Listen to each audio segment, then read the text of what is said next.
শুভেচ্ছা আমন্ত্রণ দেশ জনপদ লাইভে, সঙ্গে আছে আমি ডানা ইসলাম।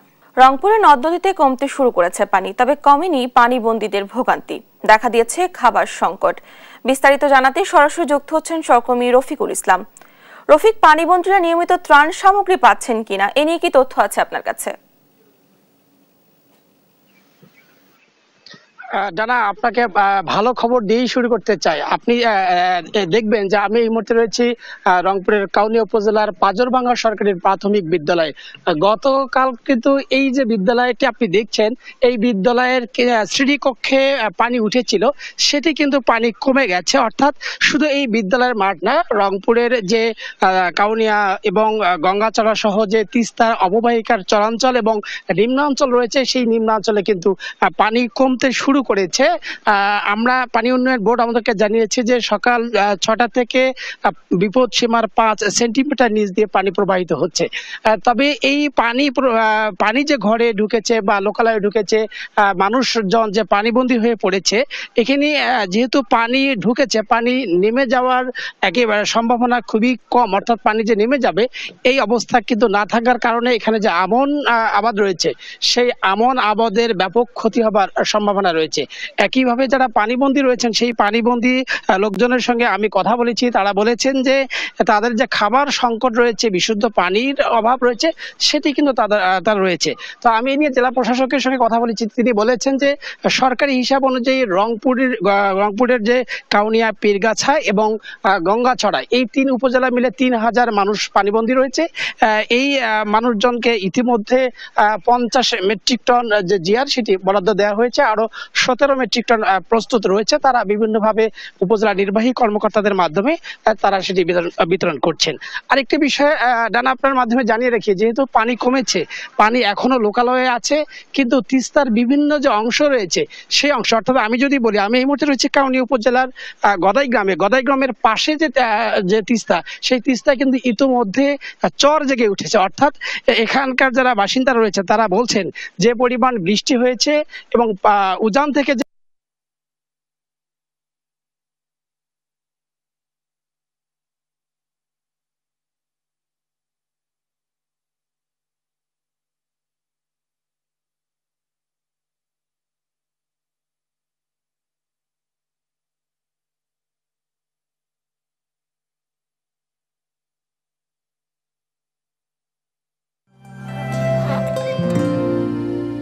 সময় সে তো বয়ে যায়, সময়ের সাথে মিষ্টি এক বন্ধন।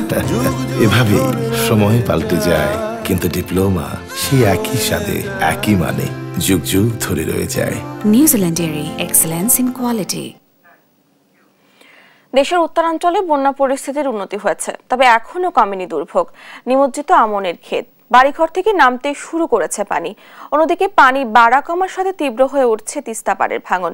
এ নিয়ে বিস্তারিত জানাতে কুড়িগ্রাম থেকে যুক্ত হচ্ছেন সহকর্মী জুয়েল রানা। জুয়েল, বন্যা পরিস্থিতি কেমন দেখছেন? এ নিয়ে প্রশাসন কোনো ব্যবস্থা নিয়েছে কিনা এ নিয়ে জানাবেন আমাদের।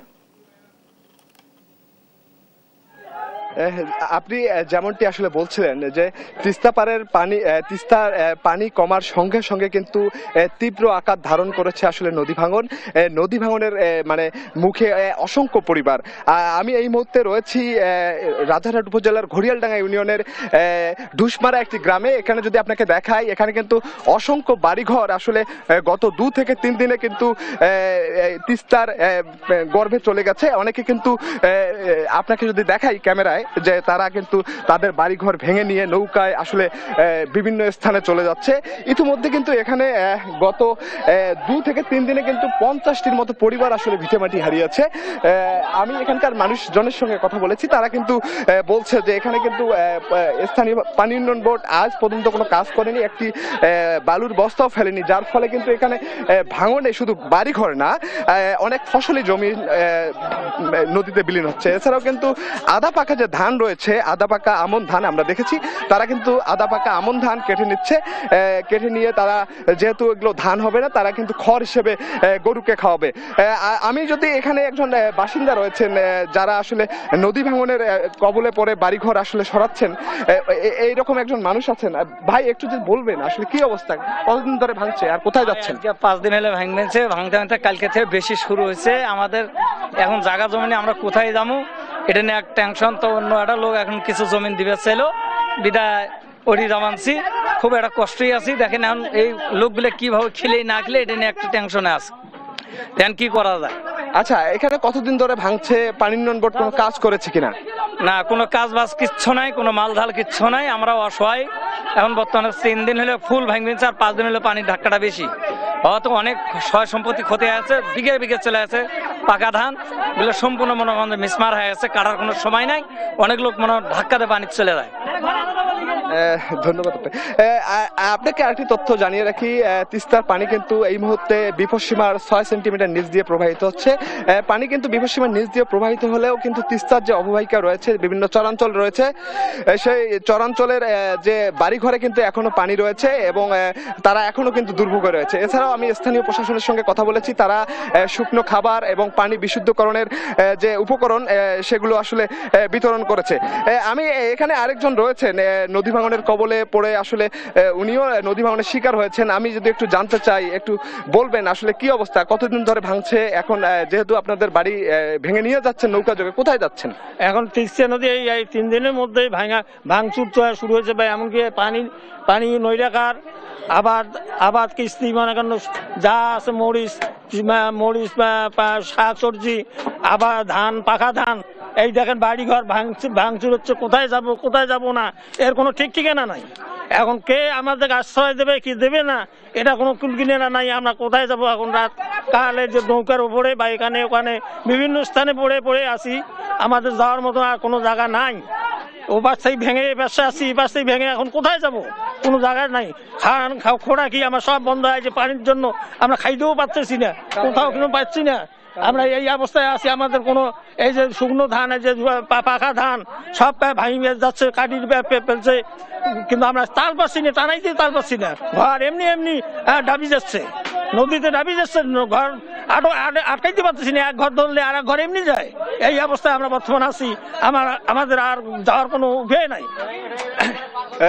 আপনাকে আরেকটি তথ্য জানিয়ে রাখি, তিস্তা নদীটি কিন্তু কুড়িগ্রামের 3টি উপজেলায় অর্থাৎ রাজারহাট, উলিপুর এবং চিলমারি হয়ে ব্রহ্মপুত্র নদে মিলিত হয়েছে। এছাড়াও কিন্তু কুড়িগ্রামে 40 কিলোমিটার জুড়ে কিন্তু তিস্তা নদীটির অবস্থান, যার ফলে কিন্তু এই যে পানি বাড়া এবং কমার সঙ্গে সঙ্গে কিন্তু তিস্তায় আসলে ভাঙে।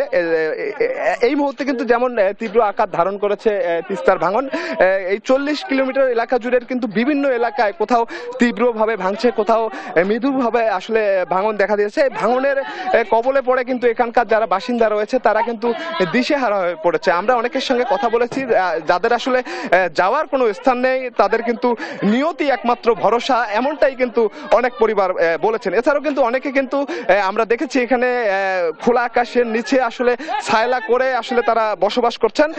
আর কেউ হয়তো তাদের আত্মীয় স্বজন যাদের আসলে যাওয়ার স্থান আছে সেখানে যাচ্ছেন, যাদের যাওয়ার স্থান নাই তাদের কিন্তু নিয়তি একমাত্র ভরসা। এই ছিল আসলে তিস্তার পাড় থেকে ভাঙনের সর্বশেষ পরিস্থিতি। ধন্যবাদ আপনাকে। কুড়িগ্রাম থেকে বন্যা পরিস্থিতির খবর জানাচ্ছিলেন আমাদের সহকর্মী। দেখছেন দেশ জনপদ লাইভ।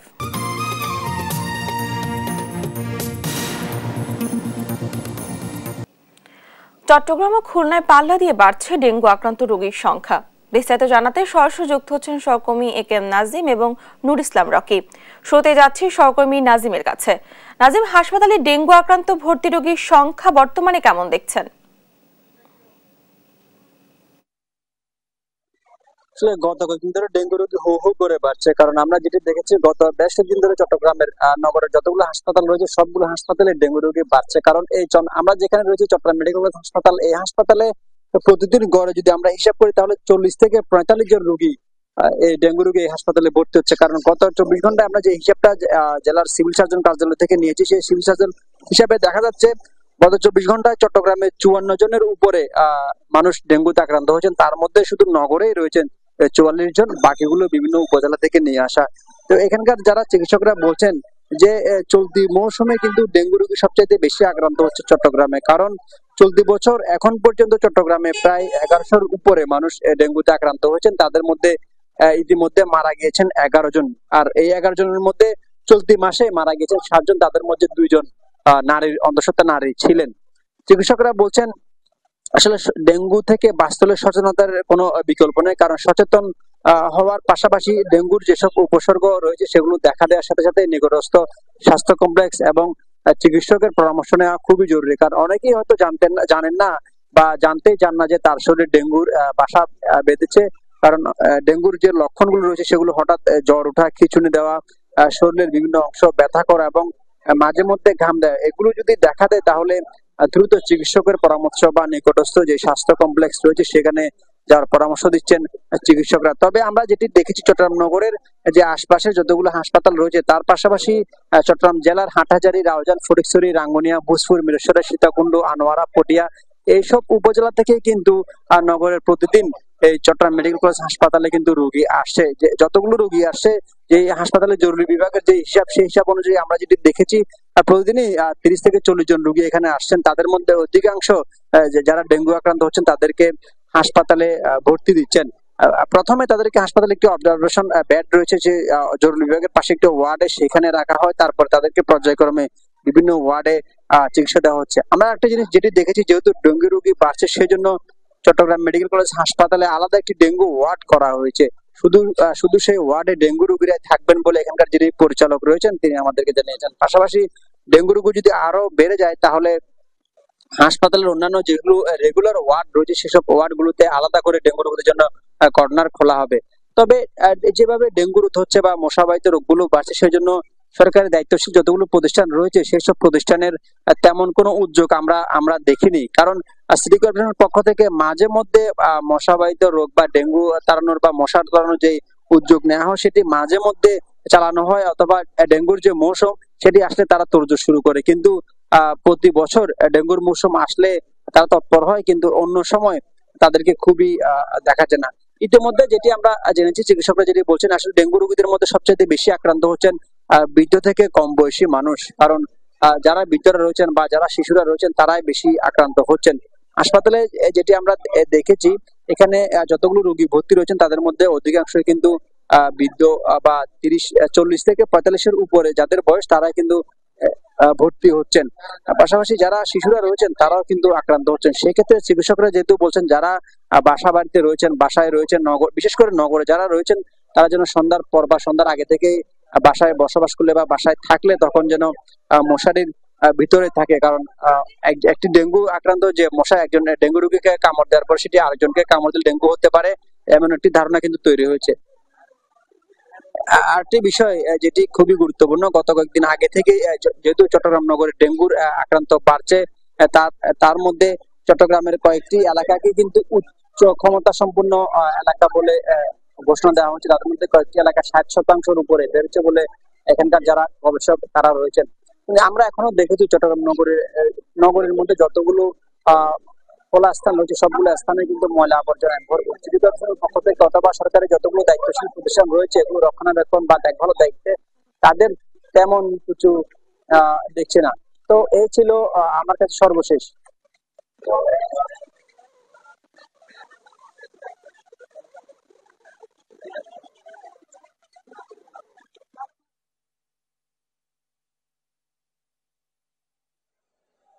খুলনায় কিন্তু ডেঙ্গু রোগীর প্রকোপ আসলে বাড়তে শুরু করেছে। আমরা খুলনা বিভাগীয় স্বাস্থ্য অফিস থেকে যেটা জানতে পেরেছি যে খুলনার যে 10টি জেলা আছে 10টি জেলার ভিতর কিন্তু 9টি জেলায় ডেঙ্গু রোগী শনাক্ত করা হয়ে গেছে। এবং গতকাল যে রিপোর্টটা আমরা পেয়েছি সেখানে দেখা গিয়েছে যে চুয়াডাঙ্গা জেলা বাদে খুলনার কিন্তু অন্যান্য যেই 10টি জেলা আছে সবগুলো জেলাতেই ডেঙ্গু রোগী সন্ধান পাওয়া গেছে। এবং গতকালই গত মাসের ভিতর সর্বোচ্চ 134 জন রোগী একদিনে ভর্তি হয়েছে সরকারি বিভিন্ন হাসপাতালগুলোতে, এবং এর ভিতর খুলনা মেডিকেল কলেজ হাসপাতালে ডেঙ্গু রোগী চিকিৎসাধীন অবস্থায় মারা গিয়েছে বলে আমরা জানতে পেরেছি। আরেকটু বলে রাখতে চাই যে খুলনায় সব থেকে বেশি ডেঙ্গু রোগের প্রকোপ ধারণা করছে এবং এর পাশাপাশি কুষ্টিয়া এবং যশোরেও কিন্তু কাছাকাছি ডেঙ্গু রোগীর পরিমাণ বেড়েছে। আমরা কথা বলেছি খুলনার বিভাগীয় স্বাস্থ্য বিভিন্ন চিকিৎসকের সাথে, তারা যেটি জানিয়েছে যে আসলে অসচেতনতার কারণেই কিন্তু ডেঙ্গু রোগীর প্রকোপ আসলে বৃদ্ধি হচ্ছে। এর থেকে রোধ করার জন্য যেটা আসলে প্রয়োজন সেটা হচ্ছে যে সতর্কতা বাড়ানো, আর পাশাপাশি সিটি কর্পোরেশন বা পৌর সভা যারা আছে বা ইউনিয়ন পরিষদ আছে এদের পক্ষ থেকেও কিন্তু কাজ করতে হবে বলে কর্তৃপক্ষ জানিয়েছে। এবং আরেকটি বিষয় যদি বলতে চাই সেটা হচ্ছে যে খুলনা সিটি কর্পোরেশন কিন্তু আসলে খুব বেশি কাজ কিন্তু আমরা আসলে দেখতে পাচ্ছি না, এটা যেমনটি বলেছে খুলনা নগরবাসী, পাশাপাশি এখানে যারা ভর্তি হয়েছে তারাও কিন্তু বলেছে যে আসলে এডিস মশা, এবং এটা ছিল আমার কাছে খুলনার সর্বশেষ সংবাদ ডেঙ্গু রোগী। ময়মনসিংহ সিটি কর্পোরেশনে কর আদায়ে চলছে বিশেষ ছাড়। এতে কর দিতে আসা মানুষ উপচে পড়েছে সিটি কর্পোরেশনে। দীর্ঘ সময় লাইনে দাঁড়িয়ে থাকতে দেখা যায় তাদের। বিস্তারিত জানাতে সরাসরি যুক্ত হচ্ছেন সহকর্মী ইলিয়াস আহমেদ। ইলিয়াস, অতিরিক্ত ভিড়ে কর দিতে আসা মানুষের ভোগান্তি কতটা বেড়েছে, কি পরিস্থিতি দেখছেন সেখানে?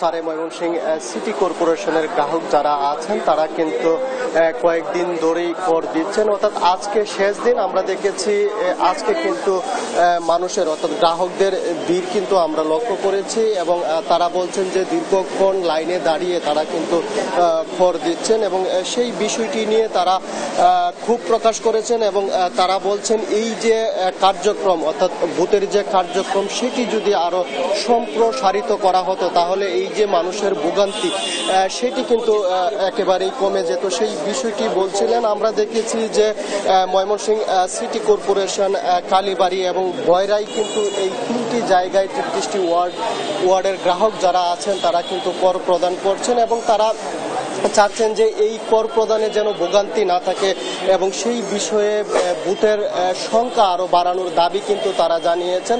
আমরা বেশ কয়েকদিন ধরেই লক্ষ্য করেছি দীর্ঘ লাইনে নারী এবং পুরুষ তারা কিন্তু দাঁড়িয়ে তাদের যে হোল্ডিং ট্যাক্স তারা কিন্তু প্রদান করছেন এবং সেই কাঙ্ক্ষিত সুবিধাটুকু তারা কিন্তু চাচ্ছেন কর্তৃপক্ষের কাছে। আমরা এই বিষয়টি নিয়ে কর্তৃপক্ষের সঙ্গে কথা বলেছিলাম, তারা বলছেন যে অনলাইন ভিত্তিক কর আদায়ের যে ব্যবস্থা সেই পদ্ধতি কিন্তু তারা চালুর লক্ষ্যে কাজ করছেন, সেই বিষয়টি তারা আমাদেরকে জানিয়েছেন এবং যদি অনলাইন ভিত্তিক কর আদায় করা হতো তাহলে এই যে দীর্ঘ লাইনে দাঁড়িয়ে মানুষের যে কর দেওয়ার ভোগান্তি সেটি কিন্তু অনেকাংশই কমে যেত। সেই বিষয়টি কিন্তু এখানকার যারা দীর্ঘ লাইনে দাঁড়িয়ে আছেন তারা কিন্তু সেই বিষয়টি বলছিলেন। আমরা একজন গ্রাহকের সঙ্গে একটু কথা বলবো।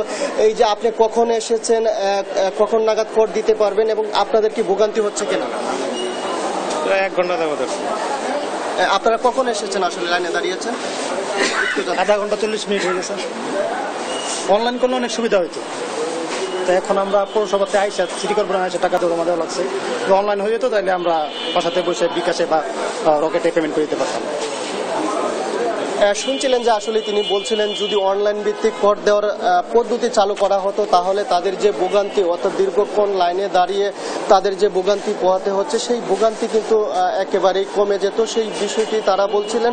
এবং অনলাইন ভিত্তিক কর আদায় করা হলে অর্থাৎ গ্রাহকদের কর দিতে কিন্তু গ্রাহকরা আরো উৎসাহিত হতেন, সেই বিষয়টিও কিন্তু তারা বলছিলেন। আমরা আরেকজনের সঙ্গে একটু যুক্ত হতে চাই। আপনি তো দীর্ঘক্ষণ লাইনে দাঁড়িয়ে আছেন, আসলে সেটি আপনারা বলছিলেন যে অনলাইন ভিত্তিক করা হলে আপনাদের জন্য ভালো হতো, আসলে কেমন ভালো হতো? অনলাইন ভিত্তিক করা হলে এই দীর্ঘ লাইনটা হয়তো অনেক ব্যস্ততার মাঝে আসে, অনেক দীর্ঘ সময় দাঁড়ানোর ফলে অনেকে ব্যস্ততম কাজ করতে পারে না। যদি অনলাইন করা হয় এই ক্ষেত্রে আমাদের সময়টাও বেঁচে যাবে, অনেক গুরুত্বপূর্ণ কাজও সহজে করা যাবে। আসলেই তারা বলছিলেন যে এই অনলাইন ভিত্তিক কর দেওয়ার পদ্ধতি সেটি যেন শীঘ্রই চালু করা হয়, সেই বিষয়টি কিন্তু তারা বলছিলেন। এবং আমরা এই বিষয়টি নিয়ে যারা কর্তৃপক্ষ রয়েছেন তাদের সঙ্গে কথা বলেছিলাম, তারা বলছেন যে গত বছর কিন্তু কিন্তু 31,000 গ্রাহক তাদের কর দিয়েছেন, 32 কোটি টাকা কর দিয়েছেন এবং তারা যদি এই সিস্টেমটি অনলাইনে করতে পারেন তাহলে গ্রাহকদের সংখ্যা আরও বাড়বে এবং কর আদায়ের পরিমাণ আরও বাড়বে। সেই বিষয়টি কিন্তু সিটি কর্পোরেশন থেকে আমাদেরকে বলা হয়েছে। এই ছিল আমার কাছে ময়মনসিংহ থেকে সিটি কর্পোরেশনে যে কর আদায় করা হচ্ছে, দীর্ঘ লাইনে দাঁড়িয়ে মানুষ যে কর প্রদান করছেন তাদের ভোগান্তি নিয়ে সর্বশেষ। ধন্যবাদ আপনাকে। ময়মনসিংহ থেকে যুক্ত ছিলেন আমাদের সহকর্মী। সাবেক এমপি সুলতান মনসুরকে হযরত শাহজালাল আন্তর্জাতিক বিমানবন্দর থেকে আটক করেছে ডিবি। তাকে কার্যালয়ে জিজ্ঞাসাবাদের কথা জানিয়েছে কর্মকর্তা।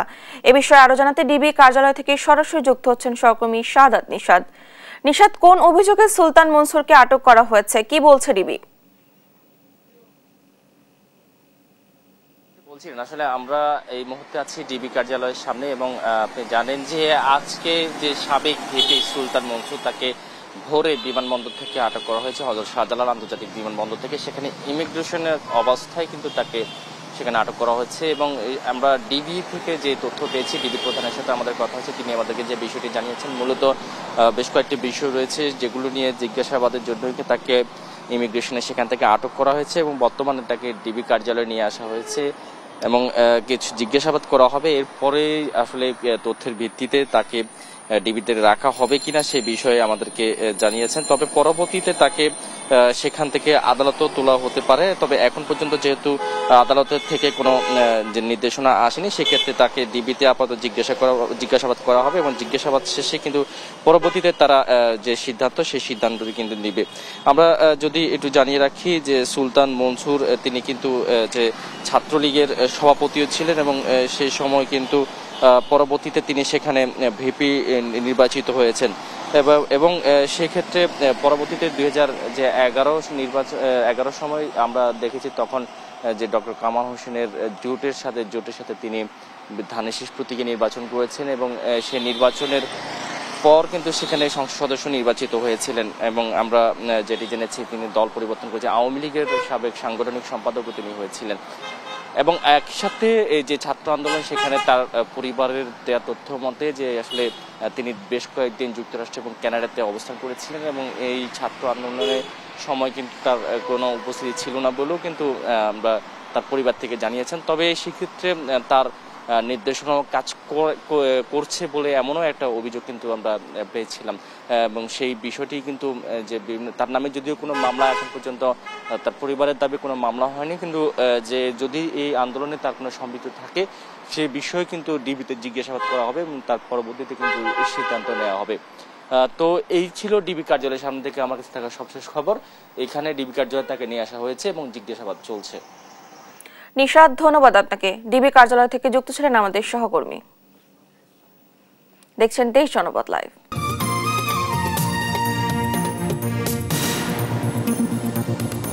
বকেয়া বেতনের দাবিতে আশুলিয়া বাইপালে নবীনগর চন্দ্র মহাসড়ক অবরোধ করে রেখেছে শ্রমিকরা। এ নিয়ে জানাতে সরাসরি যুক্ত হচ্ছেন সহকর্মী শাহিনুর রহমান। শাহিনুর, শ্রমিকদের দাবি মেনে নেওয়ার পরও বেতন বকেয়া থাকার কারণ কি, এ বিষয়ে কি বলছেন শ্রমিকরা, সার্বিক চিত্র আমাদের জানান।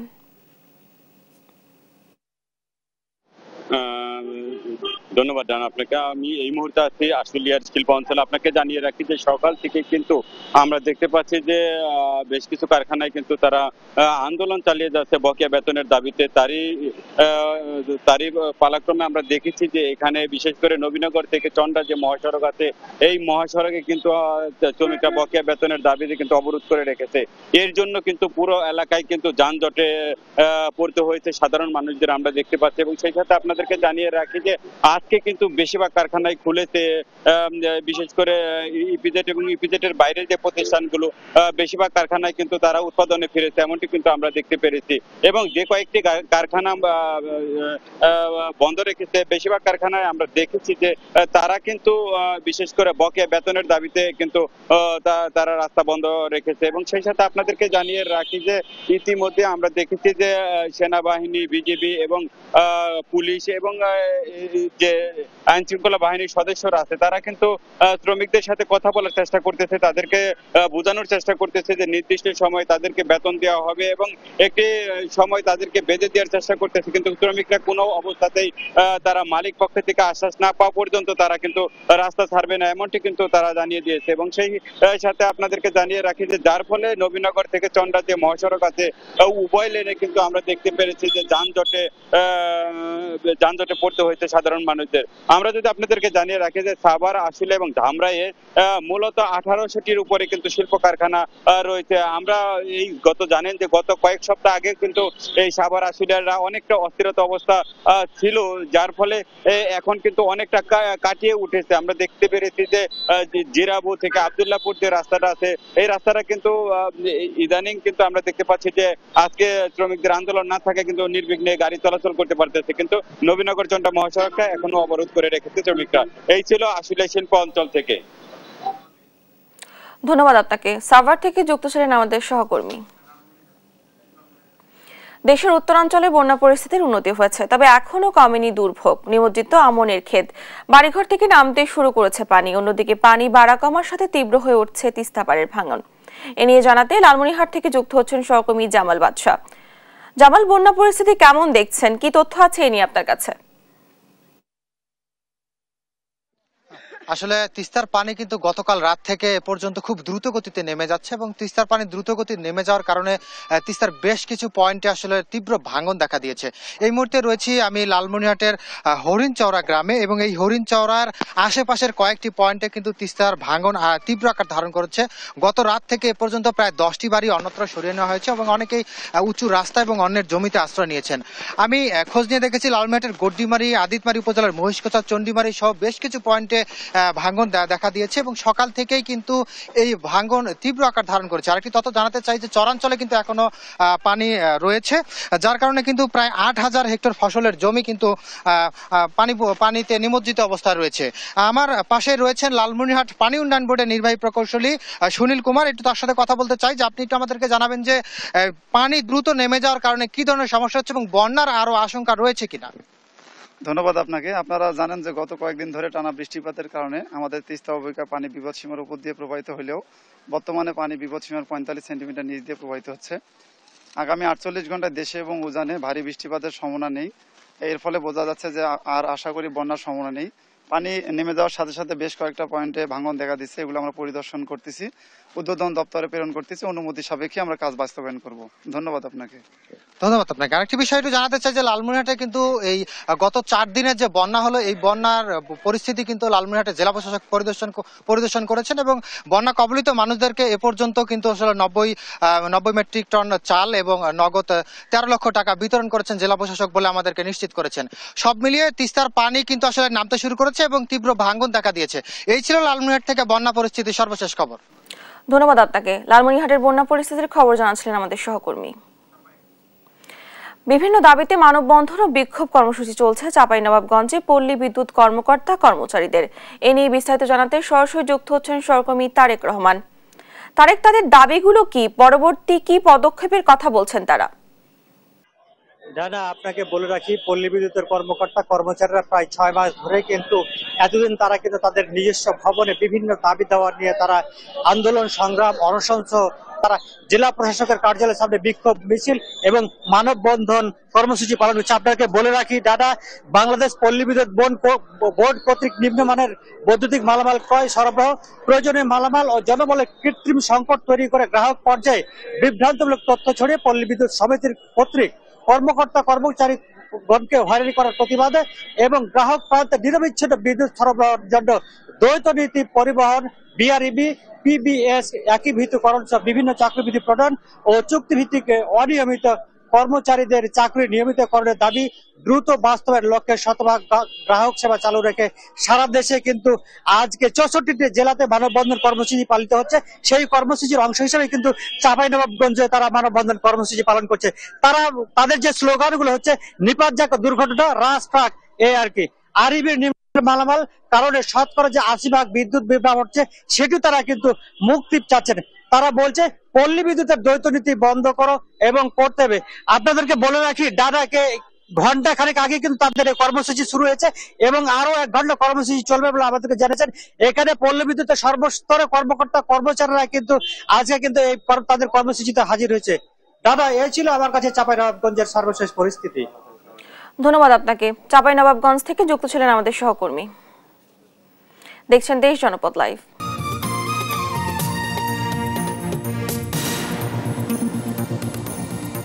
সম্প্রতি অব্যাহতি দেওয়া হয়েছে পৌরসভার কাউন্সিলরদের।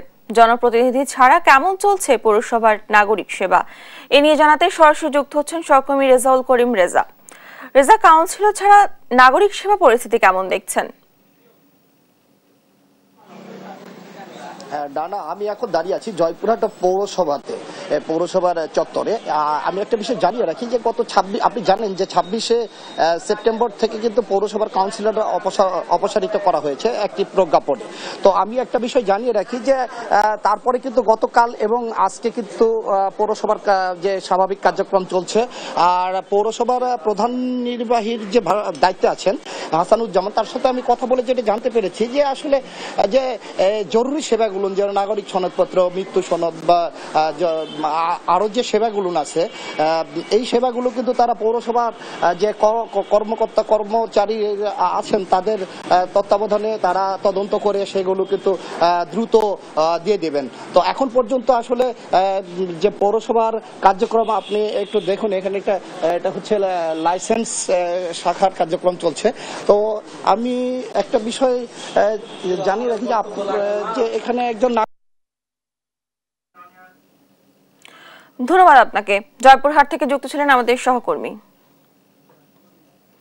এই ছিল এখনকার দেশ জনপদ লাইভ। পরে বুলেটিন দেখার আমন্ত্রণ রইল। ধন্যবাদ সবাইকে।